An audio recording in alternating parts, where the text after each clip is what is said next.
ভালো থাকতে হলে কী করবেন? ১.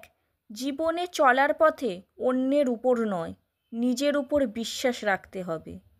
২. তুমি ভালো না খারাপ কারো কাছে প্রমাণ করার প্রয়োজন নেই। তুমি যদি সৎ হও তাহলে তা এমনিই প্রকাশ হবে। ৩. নিজেকে কখনো দুর্বল ভাবা উচিত নয়। সব সময় নিজেকে শক্তিশালী ভাববে, তবেই তুমি শক্তিশালী হবে। ৪. পরিস্থিতি বুঝে নিজেকে বদলে নিতে হবে। নিজে ঠিক থাকলেই হলো।